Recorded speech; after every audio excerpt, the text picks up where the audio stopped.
E aí pessoal, aqui que fala é o Vitor, estamos aqui com mais um vídeo para o nosso canal. Hoje pessoal, é um vídeo um pouco diferente. Hoje a gente vai estar participando aqui, na verdade, né? Vocês vão estar participando do estudo que eu estou fazendo do livro Meu Sistema do Ninzovich, né? Grande Mestre Ninzovich, certo? Algumas recomendações, né? Esse livro, pessoal, é um livro mais dedicado a jogadores intermediários, que estão ali na faixa dos 1.300, 1.500 de rate, por aí. Tá? Jogadores casuais, né? Profissionais aí já é outro nível, mas jogadores casuais que estão nessa faixa de rate. Claro que se você tiver abaixo ou acima, vai agregar sempre. Mas eu acredito que a melhor absorção é quando você está na fase intermediária, né? Então, também recomendo vocês colocarem em um tabuleiro para vocês irem acompanhando, né? O bom desse livro, do meu sistema do Nizovich, ele é um livro que a notação é a notação algébrica, certo? Existem outros tipos de notação, só passando aqui antes de dar continuidade. Notação é o jeito que as partidas são catalogadas, certo? É a maneira de armazenar as partidas. Então, cada lance significa uma notação, certo? E aí, a sequência, né, até o fim da notação, daria uma partida, no caso, né? E aí tem dois tipos de notação. A algébrica, que é a mais usada hoje em dia, para você catalogar as partidas. E tem a anotação antiga, que eu nem lembro o nome, mas ela segue o mesmo tipo de lógica, dando nome a cada casa e identificando cada peça quando ela se move, certo? Mas tem algumas diferenças. Se você quiser entender essas diferenças, tem no livro Xadrez Básico, do Dr. Orfeu de Agostini, ele ensina as duas notações. Na verdade, a segunda notação, que é a mais usada hoje em dia, não é nem muito você aprender ela, porque como é a mais usada, provavelmente você já deve conhecer. Aquela que tem as casas, é 4, é 5, aí aquela notação que todo mundo já conhece, né? A notação antiga que você provavelmente não deve saber, se você estiver nesse nível, né? Então, eu aprendi por lá a notação antiga, ela é um pouco mais complicadinha de entender, mas a grande maioria da literatura está inclusa, né? Os livros mais antigos, inclusive o livro Xadrez Básico, que eu acabei de citar, é com anotação antiga, certo? Mas ele ensina lá, é bem didático, então é bem simples de você entender. Dito tudo isso, a gente vai dar continuidade aqui no meu estudo e eu tô no começo do livro ainda, tá? Então, vou abordar aqui alguns assuntos que eu acho interessantes. Então, eu tô com um tabuleiro aqui, vou colocar nas posições que o livro me mandar. Sugiro que você também dê um jeito de colocar em algum tabuleiro, né? E aí a gente vai fazendo junto esse estudo, né? E aí eu vou tentar extrair algumas coisas aqui. Então vamos lá, vou entrar aqui no documento. Eu acho que eu vou deixar na descrição também. E eu parei no ponto 8. Então até aqui eu estava vendo sobre o desenvolvimento, certo? A gente viu também um pouco sobre gambitos, sobre peões centrais, sobre perca de tempos na abertura, né? E agora a gente chegou nessa parte de captura de peão central. Sempre deve ser feita se eu não ficar em perigo, né? Então vamos lá. Capture sempre um peão central se puder fazê-lo sem perigo. Então aqui é a primeira orientação. E ele dá um exemplo. E4, E5, vou colocar aqui. E4, E5, cavalo F3, cavalo C6. Bispo C4, cavalo F6. Tá, italiana, um cavalo F6. E aí joga C3, as brancas aqui. Que interroga. O livro está dizendo, né? Aí cavalo toma E4. E aqui o livro vai dar a seguinte explicação. Onde o ganho ideal, a captura realizada, não se paga caro com um tempo. Conservar o peão é pouco importante, porém deve nos interessar o triunfo da ideia e não o da matéria. Como se diz, o ganho de peão em qualquer parte do tabuleiro durante a partida não traz a felicidade. Porém, se é central, transforma-se em algo que vale a pena comentar. Certo. Então, o que basicamente o livro está dizendo? Ganhar um peão não é o fim do mundo. Para ambos os jogadores, né? Acabou a partida, não é assim que funciona. Mas quando a gente está falando de um peão central, é algo que a gente tem que frisar mais, né? Porque peões centrais são importantes, né? Tá, vamos continuar aqui. Com isso, se conseguem possibilidades de expansão na parte onde se realiza preferencialmente a batalha, ou seja, o centro.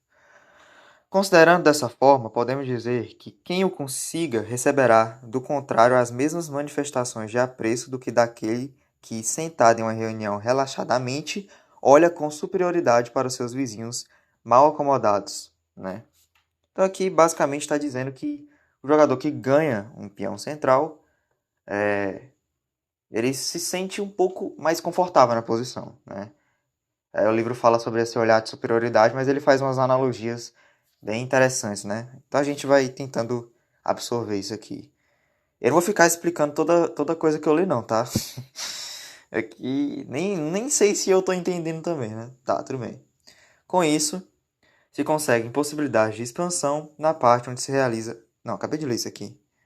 Preferencialmente. Tá, aí eu parei. Porém, não é falta de educação sentar-se de forma cômoda, razão pela qual sempre que se possa, deve-se fazê-lo. Veja o diagrama 13 com um novo exemplo. Tá, isso aqui é outra posição, tá? Então vou colocar aqui. Eu vou ter que editar o tabuleiro. Não, mas eu acho que não vai precisar, não. Tá. Tá, nesse diagrama 13, as brancas jogam. No sentido do item 8. Ok. Então, aqui a gente tem que seguir o que a gente acabou de ler no item 8. Capture os peões centrais sempre que puder fazer, sem correr riscos, né? Sem correr perigo. Então, seguindo nesse sentido, nessa posição, as brancas jogam cavalo toma E5, cavalo toma E5 e vai jogar D4, para ameaçar as duas peças. Com isso, encerramos o primeiro capítulo. Certo. Então, aqui é só um adendo, né? O que nesse ponto 8 eu consegui extrair, né? Que os peões, né, são importantes, peões centrais principalmente. Se você ganha um peão, não quer dizer que a partida acabou, mas quando é um peão central, você já pode se sentir um pouco mais feliz da vida, né? Entendo. Ah, isso aqui foi algo bem mais complementar, né? Porque eu vi muito mais conteúdo nos outros pontos, né? Na verdade, eu nem percebi que eu já estava no final do capítulo quando eu iniciei o vídeo, mas tudo bem. Então, terminamos aqui um capítulo. Vamos para a próxima página. E agora a gente vai iniciar o capítulo 2, as colunas abertas. Tá, vamos lá. Introdução. Generalidades, definições. A teoria das colunas abertas é uma das pedras fundamentais do meu sistema. Publiquei há 14 anos na Wiener, não vou saber pronunciar isso aqui, em 1911. A lei de criação dos postos avançados. Porém, na época, não havia adquirido ainda percepção de que essa manobra se subordina de forma lógica às operações fundamentais sobre a coluna aberta, cujo objetivo principal é a ocupação da sétima e oitava fileiras. De acordo com isso, a lei agora seria: deve-se estabelecer postos avançados para quebrar a resistência do inimigo nas colunas, porém sempre levando em consideração a sétima fileira, cuja ocupação é o objetivo de toda operação na coluna. Dessa forma, o estabelecimento dos postos avançados é somente uma operação auxiliar, certo? Então é como se fosse uma ajuda para conseguir ter mais força ainda dominando as colunas, né? No caso, foi isso que eu entendi. Na Escandinava, terminei uma conferência sobre as colunas abertas com as seguintes palavras: espero, senhores, que essas regras sobre as colunas abertas tenham servido para abrir-lhes os olhos. Essa pequena brincadeira, na realidade, é bastante séria. Nunca foi refutada. A coluna aberta é o favorito dentre meus filhos espirituais, e para mim sempre foi um prazer explicar aos leitores esse conceito, que me deu tanto trabalho e dificuldades.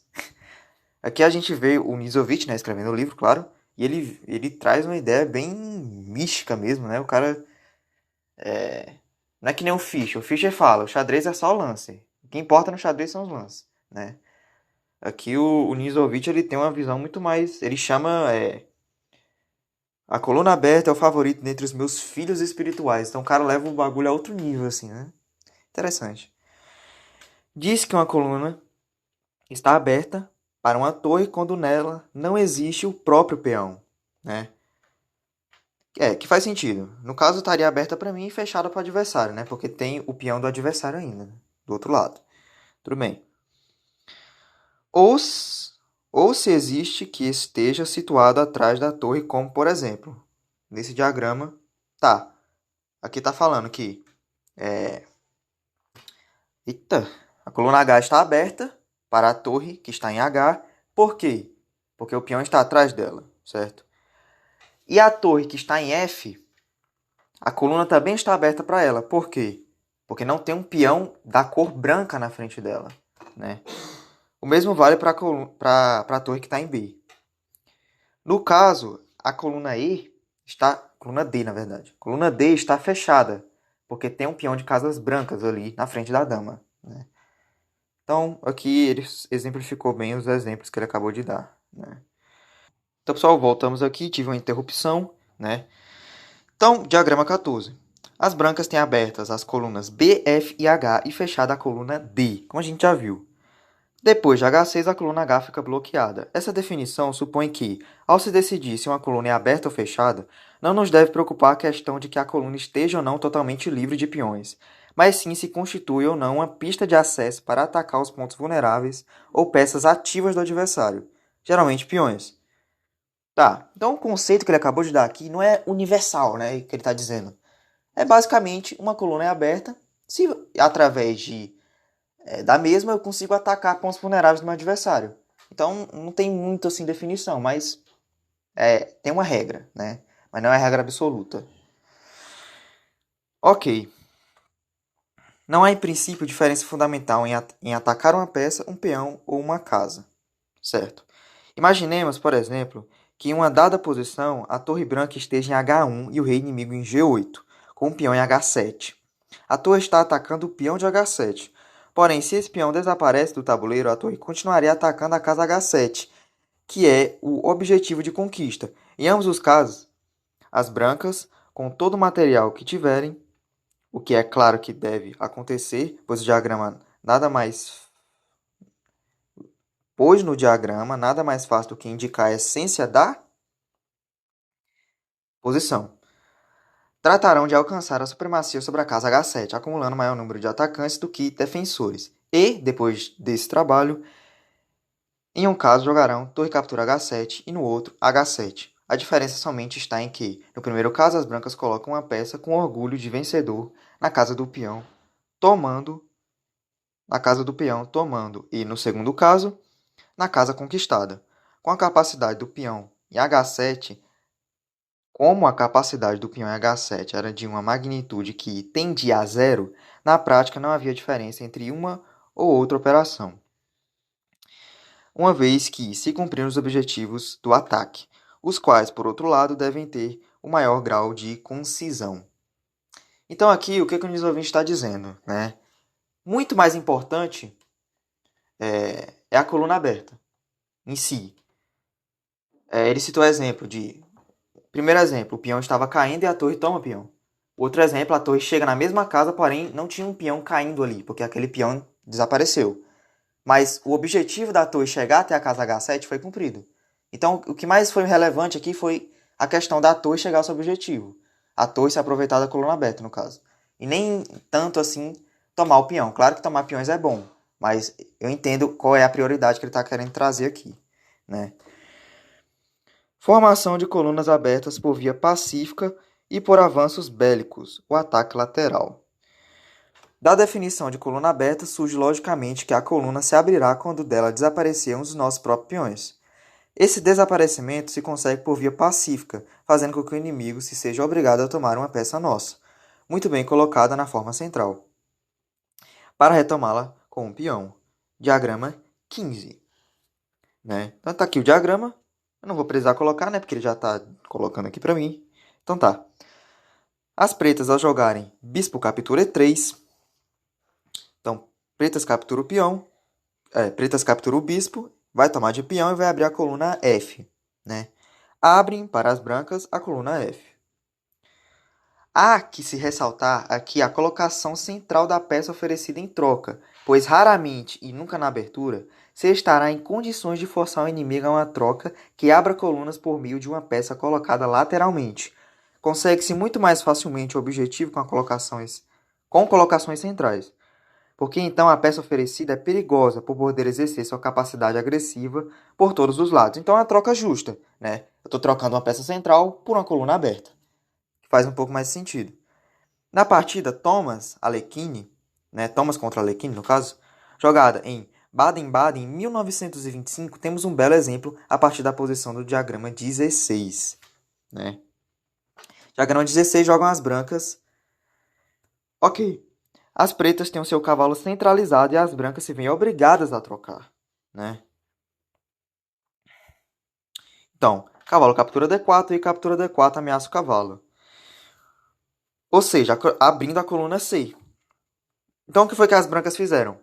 Elas pensaram, tudo bem, eu vou abrir a coluna C para ele, mas eu vou pegar uma peça que é centralizada para ele. Então, teoricamente, é uma troca justa, né? Ou seja, abrindo a coluna C e após cavalo captura D5, dama captura D5, bispo F3, dama D7, bispo captura B7, dama B7, a coluna aberta alcançou uma importância fundamental. Seguiu então. Bom, vou colocar aqui a posição na engine, porque já está começando a ter muita linha, né? Então vamos lá. Vou vir aqui, editar tabuleiro, redefinir. E aqui é o seguinte. Deixa eu só colocar aqui. Vocês podem colocar aí também, tá? Só para ser um pouco mais didático, né? E estudo de xadrez é isso aqui, pessoal. Você tem que botar a mão na massa mesmo, tá? Tem outra coisa, não tem pra onde fugir, não. E tipo assim, você vai lendo os capítulos e você passa assim uma hora lendo, né? Uma hora lendo, vendo, né? Entendendo o que tá acontecendo. E você se desgasta muito mais rápido, né? É incrível como uma hora fazendo qualquer outra coisa é menos desgastante do que você passar uma hora estudando xadrez. Pelo menos eu acho, né? Pra mim, uma hora na academia é bem menos desgastante do que estudar xadrez. Vocês terem uma noção. Deixa eu terminar de colocar aqui a posição enquanto isso eu vou enrolando, né? Deixa eu ver aqui. Tem um bispo aqui também. As torres aqui. Porque eu coloquei a posição do zero e tô colocando todas as peças, né? Eu devia ter colocado na abertura e fazendo os lances. Que seria mais rápido. Tudo bem, coloquei aqui a posição. Vamos dar um ok. Peraí, mas aqui. Jogam as brancas, né? Então tá. Cavalo captura D4, rei captura D4. Cavalo captura D5, dama captura D5. Bispo F3, né? Bispo F3. Dama D7, bispo captura D7, dama captura D7. A coluna aberta com sua importância fundamental. Seguiu-se então C4 pelas brancas.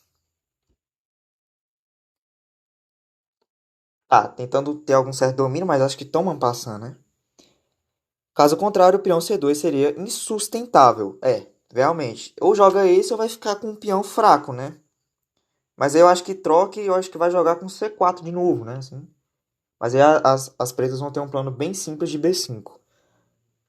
E aqui, pessoal, não tem muito o que eu explicar. Você vai ter que colocar a posição aí, né? Então,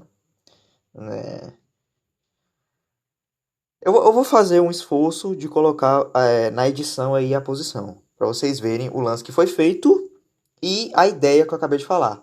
Então, na edição aí, por magia, você deve estar vendo a posição. Então, pessoal, voltamos aqui na posição de diagrama e agora a gente vai fazer a sequência de lances que foram feitas, né? Primeiro, as brancas tomaram um cavalo de D4 e as pretas tomaram de peão, certo? E aí o livro fala que as brancas pegaram uma peça central das peças pretas, porém elas também abriram a coluna C para colocar uma torre depois, né? E aí o livro fala da sequência de lance, que é cavalo toma D5, dama toma D5, bispo F3, ameaça a dama, dama D7, defende o bispo, bispo captura B7 e dama captura B7, que as brancas seguem com C4. Por quê? Porque quando chega nessa posição, a gente percebe um plano muito simples para as pretas, que é colocar a torre na coluna aberta e começar a bater no peão de C2, que é um peão fraco agora. Porque ele tem dificuldade de avançar, né? Porque tem esse peão agora que sempre tá tomando, né? E aí as brancas tentam jogar C4, com a esperança de que as pretas não tomem um passant, né? Porque agora, nessa posição, o peão de D3 defende o peão. Só que aqui as pretas, elas tomam um passant, captura com o peão de B, claro. E aí o livro fala que agora as pretas têm um plano bem simples, que é colocar a torre de A em C8 e a torre de F em D8 para ficar batendo agora nessas duas debilidades, certo? E aí explorando também o tema das colunas abertas, certo? Então esse foi o exemplo que o livro trouxe. E o lance foi jogado foi C4, tá? As pretas podem tomar um passant, se elas quiserem, né? E provavelmente vai acontecer, eu acho. E por que as brancas fizeram isso? Porque percebe que a coluna C foi aberta, então aquele peão de C2 vai ser um alvo. Então as brancas já querem se livrar dessa debilidade, jogando C4. E se as pretas não tomarem a passar, aquele peão em C4 vai ficar bem defendido pelo peão de D3 e depois pelo peão de B3 quando ele avançar, né? Então essa é a ideia, tá? Jogou D captura E3, tomou um passant, né? Abre-se a coluna D, pois desaparece o obstáculo do próprio peão nesta coluna. Sim, porque ele tomou um passant e agora também abriu a coluna D, né? Então agora tem duas colunas abertas. Abertas, no caso, né? Deixa eu voltar aqui. Aí B captura C3, torre de A C8, seguido de torre de F D8, né? Colocou as duas torres nas colunas abertas, adquirindo o jogo simultâneo nas duas colunas. Veja a partida 11. Ok. De acordo com isso, vemos que as colocações centrais, feitas de forma segura para evitar avalanche de peões, muito frequentemente provocam trocas com a consequente abertura das colunas. Imaginemos que a posição do diagrama 15 fosse continuada com os lances. Então tá, o diagrama 15. Cadê esse diagrama, meu Deus? Tá, 16A, diagrama 15, é esse daqui. Tá, aí eu vou ter que colocar aqui a posição, né? De novo. Então vou digitar aqui. E acompanhar essa didática dos livros pelo tabuleiro físico. Eu também tenho um físico aqui, mas é bem chatinho, porque toda hora você tem que ficar ajeitando os peões, né? Então é melhor você ter outro aparelho aí, né? Ou então você faz pelo computador, né? Eu tô aqui pelo tablet mesmo. Mas aqui a posição é mais simples, né? Vai ser um pouco mais rápido de colocar aqui. Se eu não estivesse errando as casas tudo aqui, né? Seria mais simples. Tá, não fez o rock ainda. Tem a dama aqui. Tá, foi a posição preta. Agora tem que ajeitar as brancas aqui. Peão, peão, peão, peão, peão. Tudo peão aqui. Tá. Aí tem bispo aqui pra tudo que é lado. Cavalo, cavalo. Eita, nós. Cavalo. Ah, e as peças pesadas estão tudo nas casas iniciais. Ok. Para as brancas, né, no caso. Tá. Coloquei a posição. Jogam as brancas, né? Jogam as brancas aqui, né? As...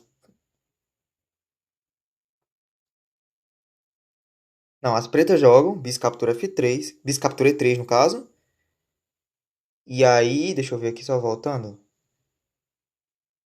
Opa. BB6. Calma aí.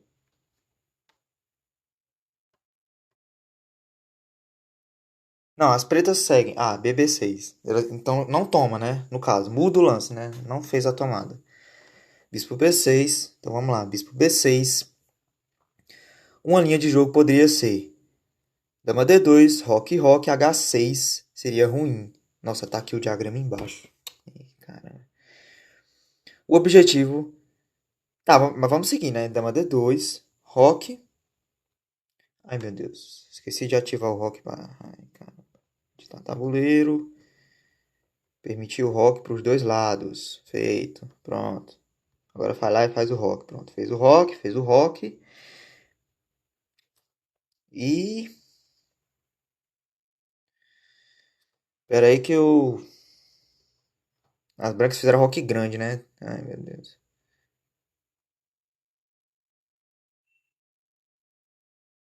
Ok, feito. Brancas fizeram roque grande. E aí as pretas seguiram com H6, que é umas questionável, claro. Por que eu vou enfraquecer o meu rei aqui, né? Sendo que eu já tenho tudo que é peça apontada aqui, eu jogaria bispo toma H6 mesmo. Aqui teremos o aspecto precursor clássico da abertura das colunas de forma ativa. As brancas, graças ao avanço do peão das pretas e H6, podem rapidamente chegar ao desaparecimento do próprio peão G, sendo correto dessa forma dizer que o lance 6H6, lance 3H6 foi mal, né? Não se pode classificar esse lance como uma perda de tempo, pois as pretas já estavam desenvolvidas e dormir após o trabalho ou durante o mesmo são coisas muito diferentes. O ataque lateral, nesse caso, essa palavra aí, né? Na terminologia do Dr. Tarrashi, se realiza por via de H3G4. Então aqui o plano é H3G4. Tomaria já o peão em H6 de bispo, né? Os meus dias mais loucos de glória. Mas parece bem jogável, né? Porque eu vou entrar com o cavalo G5. O peão de F tá cravado, né? Sei não, hein? Mas tudo bem. Então tá, segundo o Tarrashi, o plano aqui seria H3, G4 e G5. Onde após H toma G5, se retoma de peça e a torre ocupa a coluna G, que ficou aberta. É certo que uma de suas próprias peças a obstrui, mas isso é somente um fator temporário.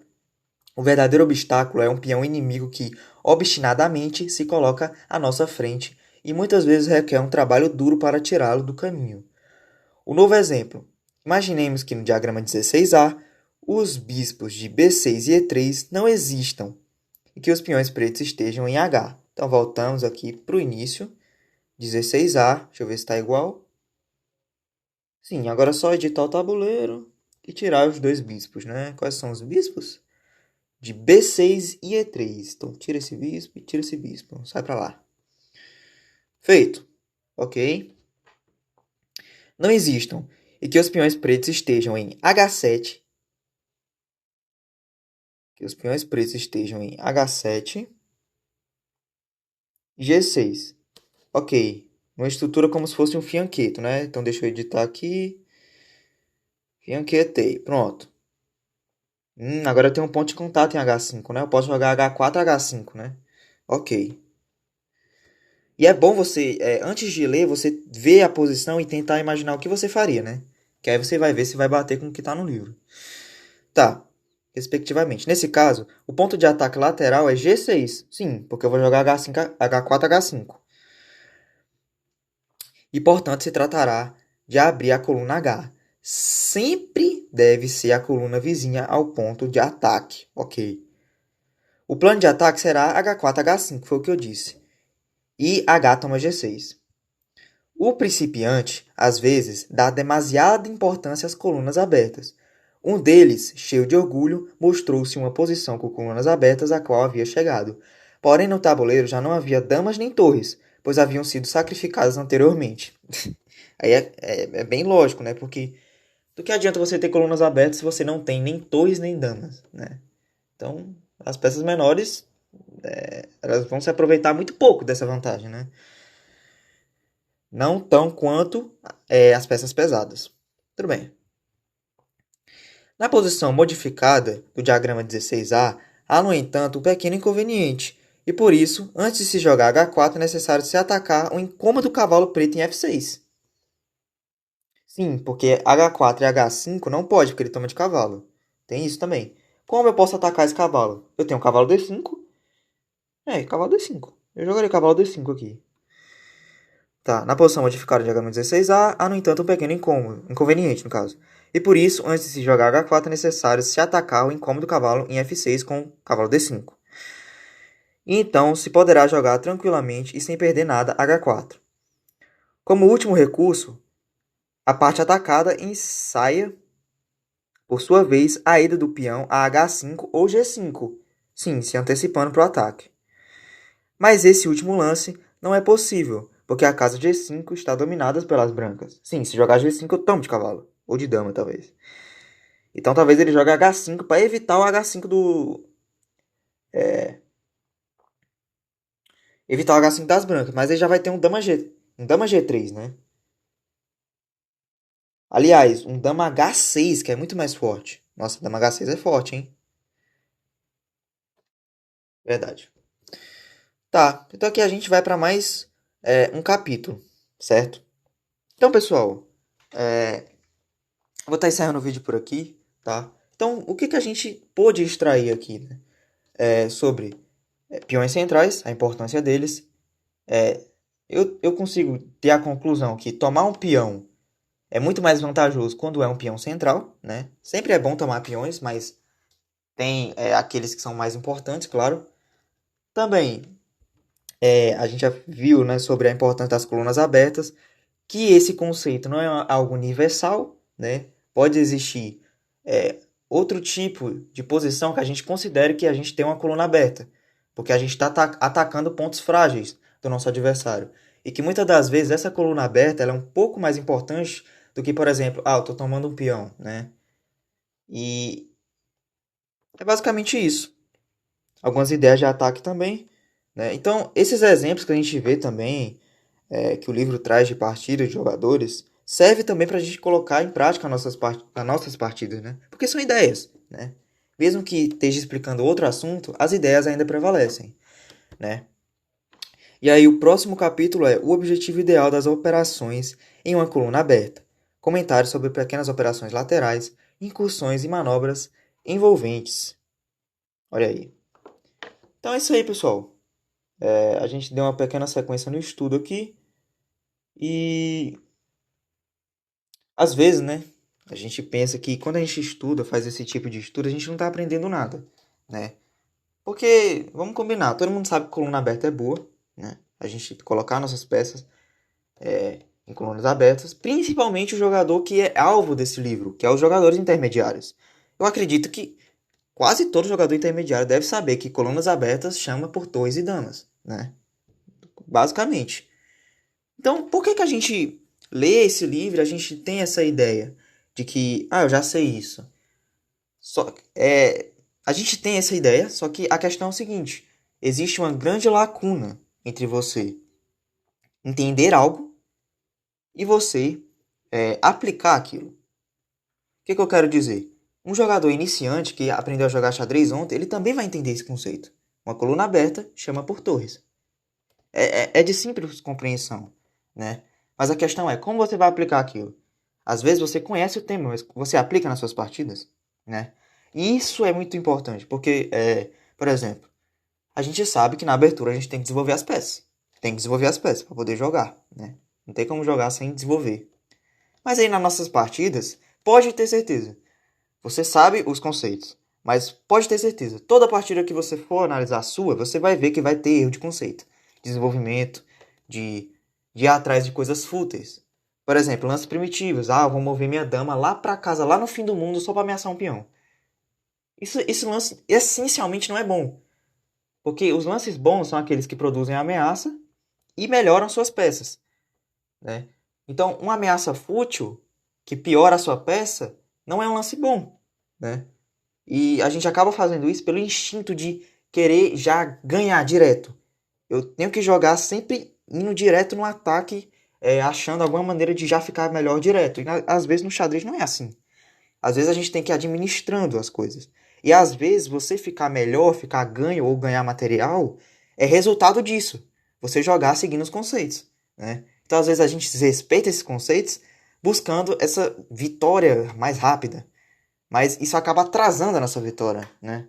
Então, esse estudo de livros é muito importante para a gente fixar cada vez mais. Quanto mais a gente fixa, mais a gente se prende àquilo.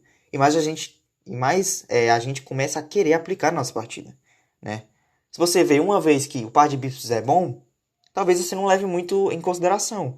Mas se você vê em toda a literatura que você lê, par de bispo é bom, e exemplos e tudo ali mostrado na sua cara, a chance de você aplicar na sua partida é muito maior. Então essa leitura de livros nunca é ruim para você. Do mesmo jeito que você resolver exercícios de tática, pode ser mate em um, não vai ser banal, né? Porque é sempre algo que te acrescenta. É sempre algo que fica reforçado em você, né? Então, nunca o estudo é em vão, né? Então, é por isso que é legal você estudar esses livros, né? Muitas ideias é coisa que você já ouviu em vídeos no YouTube. É, tudo é muito acessível, né? Mas a questão é, você está absorvendo aquilo, né? E aplicando nas suas partidas, né? Então, a leitura de livros é legal por conta disso, quando você entende isso, né? Então, era isso aí, pessoal, que eu queria trazer nesse vídeo. Espero que vocês tenham gostado. É um vídeo com temática diferente, eu acho que deve ter ficado bem longo. Mas é legal a gente ter esse tipo de entendimento e de procura, né? Eu gosto, eu faço, mas é muito desgastante, pessoal. Eu acho que eu fiquei aqui só 40 minutos e parece que foi 2 horas, sinceramente, né? Então, é isso aí, espero que vocês tenham gostado. Deixe seu like, compartilhe com seus amigos e até a próxima, pessoal. Valeu!